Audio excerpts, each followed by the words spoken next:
इंशाल्लाह ये क्लास में हम बीट्स के बारे में पढ़ेंगे। वाटर बीट्स पहली चीज़, और वाटर इट्स यूजेस। तो सबसे पहले बीट्स किसको बोलते हैं देखिए। सपोज हमारे पास दो साउंड वेव्स हैं और स्लाइटली डिफरेंट फ्रीक्वेंसी। सपोज इसकी फ्रीक्वेंसी है 256, समझाने का बता रहा हूँ मैं। सपोज इसकी फ्रीक्वेंसी है 250, ठीक है, और slightly different frequencies when they super impose on each other. ये अगर एक दूसरे के ऊपर आ गया, समझो ऑन द सेम लाइन, अगर एक ही लाइन पे एक दूसरे के ऊपर आ जाएंगे तो ये दोनों मिलने से इंटरफेरेंस फॉर्म होता बोलते हैं, यानी दोनों चीज मिल जाते हैं, इंटरफेरेंस है ना, फॉर्म होके इसके साउंड में एकदम बढ़ के कम होना शुरू होता। उसको बोलेंगे वैक्सेस एंड वेन्स। वैक्सेस यानी एकदम आवाज़ बढ़ जाती, एंड वेन्स यानी फिर आवाज़ कम हो जाती। तो ये दोनों मिलने से जो रिजल्टेंट जो है ना वेव फॉर्म होता, रिजल्टेंट जो है ना उसको बोलेंगे हम बीट्स, है ना। क्या बोलेंगे, व्हेन टू साउंड वेव्स है ना, sound frequency of different slightly different frequencies travelling the same line superimpose on each other, the sound waxes and wanes, यानी आवाज़ एकदम बढ़ती फिर कम होती। इसको क्या बोलेंगे हम, बीट्स बोलेंगे, ठीक है। तो सपोज इसकी फ्रीक्वेंसी सपोज n1 है, इसकी फ्रीक्वेंसी n2 है, तो बीट्स की जो फ्रीक्वेंसी होती है उसका फॉर्म रहता है मॉड ऑफ, मॉड इसलिए ले रहे हैं माइनस नहीं लेना है अपने को, mod of n1 minus n2। तो बीट्स की फ्रीक्वेंसी क्या रहेंगी, n1 माइनस n2। जैसा यहाँ पे है तो क्या आ जाएगा 256 माइनस 250, तो ये क्या हो जाएगा, ये हो जाएगा 6, यानी एक सेकेंड में 6 बीट्स आएंगे ना, 6 टाइम्स जो है आवाज़ कम बढ़ के होंगी, कम बढ़ के, है ना। जब कम हो रही तो बोलेंगे वेन्स, जब बढ़ जाए तो बोलेंगे मैक्स, है ना। जैसे यहाँ पे पिच बढ़ जा रहा है, यहाँ पे है ना एम्पलीट्यूड बढ़ जा रहा, तो यहाँ पे फॉर्म होगा वैक्स, और जहाँ पे कम हो जा रहा है यहाँ पे फॉर्म होगा वेन्स, है ना। और एक बात रख लेना, क्या है, ज़्यादा डिफरेंस भी नहीं रहना, तो मैक्सिमम 10 बिट्स सुन सकते हैं हम ना।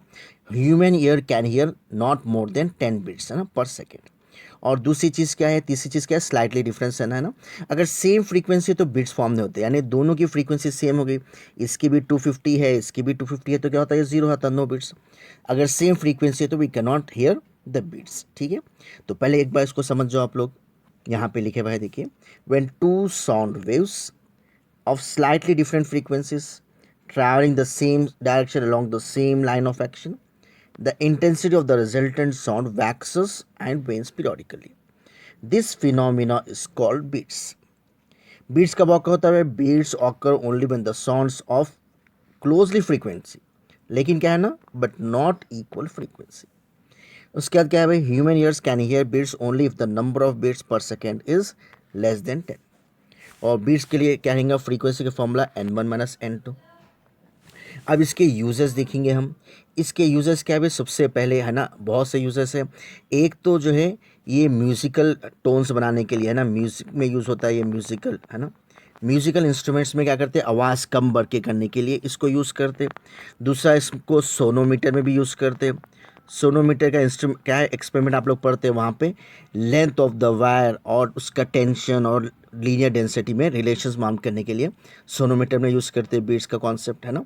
और क्या है भाई, इसमें तो टून अप द फ्रीक्वेंसी, है ना, कोई भी फ्रीक्वेंसी अपने को टोन करना है म्यूज़िकल इंस्ट्रूमेंट्स में तो यूज़ करते हैं।